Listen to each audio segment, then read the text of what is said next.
Delighted now to be joined by Kurt Volker, who, under President Trump, was a special envoy to Ukraine. He's also a former US ambassador to NATO. Mr. Volker, I don't know if you just heard my conversation with Kira Rudik, a Ukraine MP, calling for a no-fly zone. Now, we've repeatedly heard from our own Prime Minister Boris Johnson, from the US President Joe Biden, that it's simply too risky to give them what they want, a no-fly zone. You disagree, don't you? I do. I think that we have to acknowledge first that, of course, there are increased risks by doing so. There's a risk of our planes being fired upon and our having to fire upon Russian planes or Russian facilities. However, first off, the humanitarian situation, the civilian bombings that are going on are just horrific. We cannot stand by and just allow that to happen.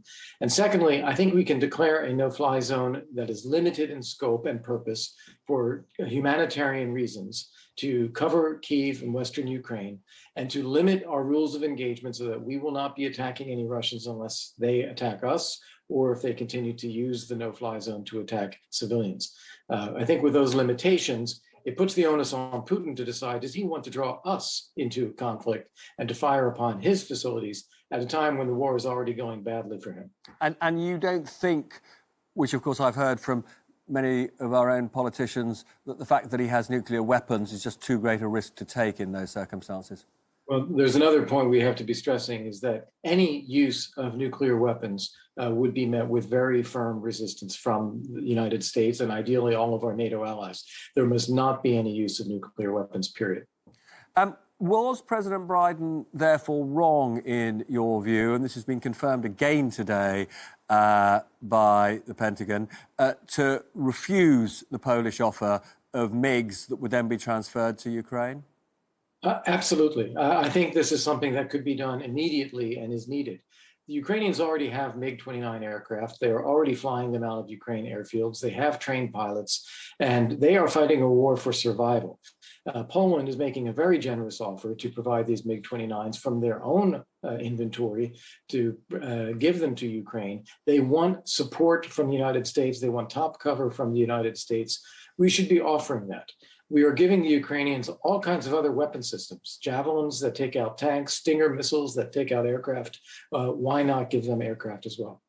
Now, we have imposed in the West and among the rich countries very severe economic sanctions. We have provided, as you just pointed out, significant amounts of armaments to the Ukrainians. But you really criticised the West. I think you even said I think you even used the word appeasement in respect of our approach to Putin. No, as a matter of habit or policy, I always avoid accusing people of appeasement because it's so inflammatory. But what I have said is that we have done a lot, including $1 billion of military assistance to Ukraine this year and devastating sanctions. But we have done all of it late, and we've done half steps before we then follow through and do more. For example, we said we weren't going to do sanctions until after Russia decided to attack. Well, they did decide to attack. We said that we weren't going to do sanctions on SWIFT, keep Russian banks out of SWIFT, and then we did. We said we weren't going to sanction Nord Stream 2, and then we did. We said we weren't going to provide Stinger missiles, and then we did. These are things where all of it could have been done further upstream and have more of an impact in saving lives than the way we've gone about it. And just in terms of what we now do, if Putin remains in power and remains a threat in the way that he currently seems to be, an extreme threat, we're going to have to actually increase not only our defence spending, but we're just going to have to put many, many more of our people on the ground in Eastern Europe, aren't we? At a minimum, yes. And we're doing that now. We're all beefing up our capabilities to defend allies in Central and Eastern Europe. The problem is that with where Putin is now, we may actually have to defend them, not just deter Putin. We may have to defend them. He has only one way now. He has committed himself to this military campaign to exterminate Ukraine. And this means he will not stop. He will not go back. His only pathway is victory. If he doesn't win a military victory in Ukraine, he most likely will be removed from power. So he is determined to go forward. And if he succeeds in Ukraine, he is on a mission that he has declared to reassemble the so-called Russian lands, which I think in his mind equates to establishing a Russian empire on the territory of the former Soviet Union. This puts the Baltic states in particular in a very vulnerable position, and they're NATO allies, in addition to those who are not NATO allies, such as Moldova and Georgia. Now, we're almost out of time. Very, very quick one. You've been consistently critical about Putin. Your former boss, Donald Trump, has repeatedly flattered Putin. Are you embarrassed that you worked for him?